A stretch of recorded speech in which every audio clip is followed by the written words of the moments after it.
अस्सलाम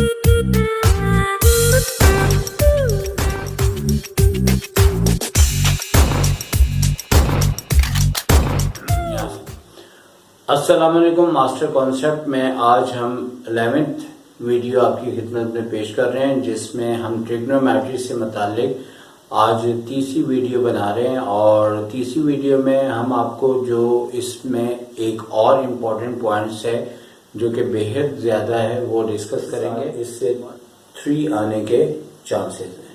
नॉर्मली 2 आती हैं, लेकिन इस बार चूँकि 25 है तो 3 आने के चांसेस हैं।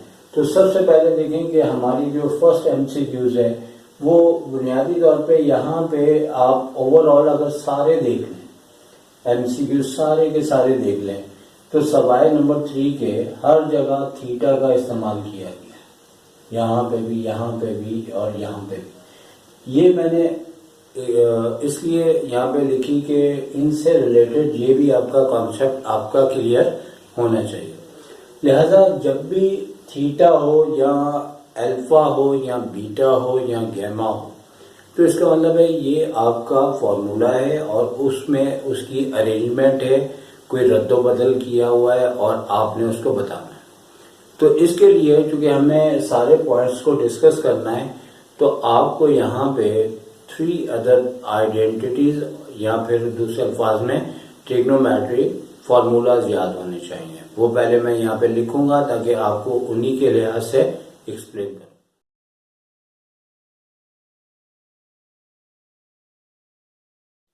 अब होता क्या है कि सबसे पहले अगर हम इन 6 पॉइंट से पहले एक जनरल बात करें ताकि ये आपको समझने में प्रॉब्लम ना हो। फॉर्मूले के अंदर देखें यहाँ पे जैसे कि 1 लिखा हुआ है, तो sine square theta plus cos square theta equals to dash कर देंगे, तो आपने यहाँ पे इसका आंसर 1 लिखना है। और यकीनी तौर पे अगर याद होगा तो आपको लिखने में कोई प्रॉब्लम नहीं है। और इसी तरह 1 plus tan square theta equals to dash लिखा हो तो आपने क्या लिखना है, सेक स्क्वायर थीटा। और बिल्कुल उसी तरह से टेन के बजाय कॉट में भी दिया है 1 plus cot square theta equals to dash, तो ये कॉसेक स्क्वायर थीटा है। तो बेसिकली ये बिल्कुल सिंपल फार्मूलाज हैं, बिल्कुल सेम टू सेम आ जाएंगे। लेकिन ये जो हमने पॉइंट्स बनाया है इसमें एक आध आपको एक खास बात बतानी है जो आप समझेंगे तो आपको समझ में आएगा। अब जैसे सबसे पहले हम इसके ऊपर बात करते हैं, क्योंकि अगर हम इन पॉइंट्स को यहाँ शामिल करते हैं तो 10 पॉइंट्स या 9 पॉइंट्स हो जाते हैं, लेकिन हमने इसको फॉर्मूलों को लिखते हुए ही इस बात को एक्सप्लेन करना था। अब जैसे आप ये देखें कॉसेक स्क्वायर थीटा माइनस का 1, तो हमारे माइंड के अंदर जब ये यानी कि सारे फॉर्मूलाज होंगे तो हमने देखना कि कौन से फॉर्मूले में कॉसेक स्क्वायर का जिक्र है। तो कॉसेक स्क्वायर का जिक्र जो है हमारे लास्ट वाले फॉर्मूले में, और हमें ये देखना है कि यहाँ पे कौन सी शक्ल बनी हुई है या किस तरह से साइन और नंबर्स लिखें। उसी तरह लिखते हुए यहाँ पे यानी कि आपने सबसे पहले रफ वर्क के अंदर, जो कि मैंने अपनी वीडियोस में भी बताया है कि आप पेपर के दौरान रफ वर्क लाजमी करें ताकि आप खुद कर रहे हैं ये टीचर्स चेक करने वाले को इल्म हो जाए। तो नंबर 1 पे बात करते हैं, तो नंबर 3 का फॉर्मूले का इससे लिंक है। अब आप देखें कि कॉसेक स्क्वायर तो पॉजिटिव है, ये भी पॉजिटिव है। तो अब चले पहले हम यहाँ पे इसको लिख लेते हैं कि याद किए हुए को आपने लिखना कैसे है, आपने ऐसे लिखना। और यहाँ पे हम एक बॉर्डर लाइन खींच देते हैं क्योंकि आज की वीडियो इसी से मुतालिक फॉर्मूले से है। तो यहाँ पे कॉसेक स्क्वायर थीटा लिखा हुआ है। अब आप ये देखें कि ये शक्ल आपने बनानी है और शक्ल बनाते हुए जो यहाँ पे इक्वल टू के उस साइड आना है वो यहाँ से पता लग जाएगा। तो अब कॉसेक स्क्वायर थीटा पॉजिटिव है और पॉजिटिव होने के बाद यहाँ से 1 उधर चले जाएगा जो कि प्लस है, माइनस हो जाएगा और यहाँ पे क्या रह जाएगा आपके पास कॉट स्क्वायर थीटा। तो इसका आंसर क्या आ जाएगा, पहले तो फॉर्मूला सेम टू सेम आ जाता है, कहीं पे भी डैश आ जाता है, आपने उसका फॉर्मूला याद करना है और लिख देना है आंसर। लेकिन कभी कभार लेफ्ट राइट राइट लेफ्ट होते हुए आपकी शक्ल में तब्दीली की जाएगी, तो फिर आपको उसके मुताबिक पहले फॉर्मूला लिखना है, फॉर्मूले के बाद ये शक्ल मैच करनी है, यहाँ जो आएगा वो इसका आंसर होगा। अगर आप नंबर 2 पे बात करते हैं तो ये तो बिल्कुल ही सिंपल है, इसे नंबर 1 होना चाहिए था। यहाँ लिखा है sine square theta plus cos square theta equal to dash. तो ये तो देखेंगे हमारे पास फॉर्मूला है डायरेक्ट। यहाँ क्या आ जाएगा 1, क्या आ जाएगा 1 इसका आंसर। लेकिन अगर मैं यहाँ पे थोड़ा सा एक्स्ट्रा आपको बताता चलूं कि फर्स्ट करें अगर हद से ज्यादा कोई इस एमसीक्यूज को मुश्किल करना चाहेगा, या मैं अपने पेपर में जब जहां जहां पढ़ाता हूं अगर मैं थोड़ा सा मुश्किल करना चाहूं तो मैं क्या करता हूं, जैसे यहाँ पे 1 साइन स्क्वायर थीटा है प्लस 1 कॉस स्क्वायर थीटा है, तो मैं एक्स्ट्रा आपको बात बता रहा हूं कि मैं यहाँ पे करता क्या हूं। मैं यहाँ पे ये करता हूँ, यहाँ पे 3 साइन स्क्वायर थीटा लिख देता हूँ, फिर उसके बाद प्लस 3 कॉस स्क्वायर थीटा लिख देता हूँ, फिर इक्वल टू डैश कर देता हूँ। अब जाहिर सी बात है कोई फॉर्मूला इसमें, चूंकि यहाँ तो 1 1 लिखा हुआ, तो आपने इसमें करना क्या है कि यहाँ से 3 कॉमन ले लेंगे और कॉमन लेने के बाद sign square theta plus cos square theta लिखा हुआ है, तो आप देखें कि यहाँ पे आप दोबारा क्या करेंगे कि 3 तो वैसे ही आ जाएगा और sign square theta plus cos square theta की जगह 1 आ जाएगा, तो 3 1 का क्या होगा 3। लेकिन आप टेंशन नहीं ले, हमारे बोर्ड के अंदर इस तरह का सिलसिला नहीं करते, लेकिन ओ लेवल्स अगर हों तो इस तरह का सिलसिला होता ही होता है। लिहाजा आप एक स्टेप आगे अच्छा करके पढ़े, ताकि अगर आप के एग्जाम में इस तरह का कोई पॉइंट्स कोई बाय चांस दे ही देता है तो आपको ये बातें काम आ जाए। तो कि इससे पहले हमने जो 2 वीडियोस बनाई उसमें साइन 30 डिग्री 45 डिग्री 60 डिग्री इनकी वैल्यूज को बताना था। अब मसला ये है कि ये 2 पॉइंट्स हो गए और इसकी बारी है।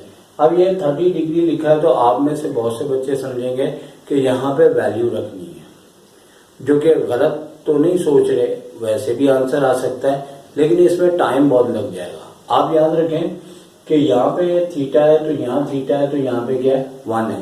तो अगर आपको कंफ्यूज करने के लिए यहाँ पे साइन स्क्वायर तो बिल्कुल सेम है, लेकिन यहाँ 30 डिग्री है, कॉस स्क्वायर बिल्कुल सेम है प्लस के साथ, और यहाँ 30 डिग्री दिया है। लेकिन आप ये देखें कि जैसे थीटा दोनों जगह सेम है, 30 डिग्री भी दोनों जगह सेम है, तो कोई वैल्यूज नहीं निकालनी, कोई टाइम जाया नहीं करना, आपने डायरेक्ट इसकी जगह क्या लिख देना है 1 लिख देना, क्योंकि इसका आंसर क्या आएगा 1 आएगा। लेकिन यहाँ पे अगर 30 डिग्री है और यहाँ पे 60 डिग्री है, तो फिर आपको जो है इसकी वैल्यूज को रख के फिर फाइंड आउट करना होगा। लेकिन अगर चूंकि यहाँ जितने भी फॉर्मूलाज हैं उसमें अगर यहाँ थीटा है तो इधर भी थीटा है, इधर है तो इधर भी है, और एक थीटा होता है, एक अल्फा होता है, एक बीटा होता है, एक गैमा होता है, इसी तरह कोई भी आपको एंगल दे सकते हैं और इनसे भी आपने घबराना नहीं है, ठीक है। क्योंकि अल्फा बीटा गैमा अगर थीटा ना दे तो इसके अलावा ये दे देंगे, और देने के बाद सेम होना चाहिए, सेम होगा तो वो फॉर्मूला है उसकी अरेंजमेंट करेंगे। तो नंबर 4 वीडियोस के अंदर एक्चुअली क्या हो रहा है कि यहाँ पे हमारे पास tan theta multiply cot theta लिखा है, तो इसके मुतालिक 2 तरीके का है। एक तो ये है कि tan थीटा जब भी हमारे क्वेश्चंस में भी आता है हम इसकी जगह sine theta upon cos theta लिख देते हैं, और इसी तरह कॉट थीटा की जगह cos theta upon sine theta लिख देते हैं। तो रिजल्ट ये होता है कि कॉस से कॉस थीटा कट जाता है, साइन से साइन थीटा कट जाता है, तो आंसर इसका 1 आ जाता है।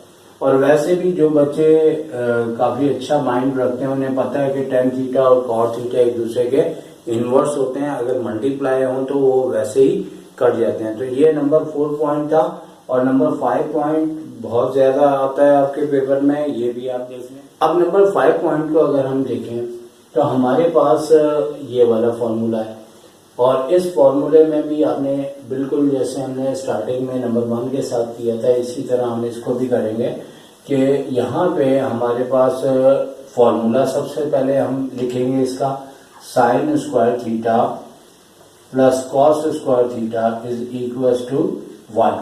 अब हमें देखना है कि यहाँ पे हो क्या रहा है।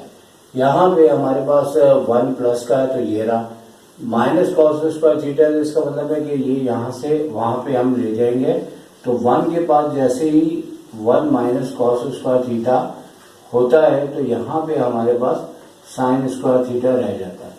तो ये शक्ल हमारी इससे मैच हो गई, लेकिन याद रखें इससे कोई फर्क नहीं पड़ता कि यहाँ पे ये लेफ्ट पे है और यहाँ पे ये राइट पे। जहां मर्जी हो ये मैचिंग है, और मैचिंग के बाद यहाँ पे क्या आएगा, साइन स्क्वायर थीटा। तो भाई ये तो वो एमसीक्यूज थी जिसे बआसानी बच्चे कर जाएंगे, लेकिन हमने जो 6 पॉइंट आपको पेश किया है इसके बारे में चैलेंज है, और मैं ये कई दफा तजर्बा करके देख चुका हूँ कि अगर एमसीक्यूज इस तरह की आ जाती है तो अच्छे अच्छे बच्चे भी इसे गलत कर जाते हैं। हमने लिख ली है, और ये भी फॉर्मूला इसी से ताल्लुक है, लेकिन इसके अंदर प्रॉब्लम और क्या वो टेक्निक या वो क्या राज है जो आप गलत कर सकते हैं। और वो गलती ये है कि आप अगर इस तरह, जिस तरह के मैंने शुरू से आपको एक्सप्लेन कर रहा हूं, अगर आप फॉर्मूला लिख के ये शक्ल बनाएंगे, फिर आप वो 1% जो करेक्ट करेंगे, और अगर तो वो तमाम बच्चे 99% जो है वो इत्तफाकिया एक मेजर मिस्टेक कर जाएंगे। और वो अगर जिस तरह के हम स्टार्टिंग से एक्सप्लेन कर रहे हैं फिर तो आप नहीं करेंगे, ठीक है ना। लेकिन क्योंकि मेरे पढ़ाने का तरीकाकार ही वो है जिसमें वो आप मसला आए जो अभी आ रहा है वो आपके लिए प्रॉब्लम ना बने। लेकिन जो बच्चे डायरेक्ट करते हैं वो गलत करते ही करते हैं, ठीक है। अच्छे अच्छे बच्चे भी गलत करते हैं। तो इसमें करना क्या है हमें कि हमने इस शक्ल को मैच करना है। इस बार क्या है, कॉस स्क्वायर हमारे पास पॉजिटिव है और 1 हमारे पास माइनस है। तो एक्चुअली क्या हो रहा है कि कॉस स्क्वायर थीटा यहाँ पे रहा और 1 को हमने यहाँ पे बुला लिया तो वो प्लस से माइनस हो गया। अब क्या है कि यहाँ से साइन स्क्वायर थीटा जब उस जानिब जाएगा तो वो अपनी साइन को चेंज कर लेगा। तो बच्चे ये साइन नहीं लिख पाते, वो सिर्फ क्या ऑप्शन लिखाते हैं, sine plus sine square theta. लेकिन ये वो डॉजिंग है जिससे मैं आपको बता रहा हूँ, इसका ख्याल रखना है।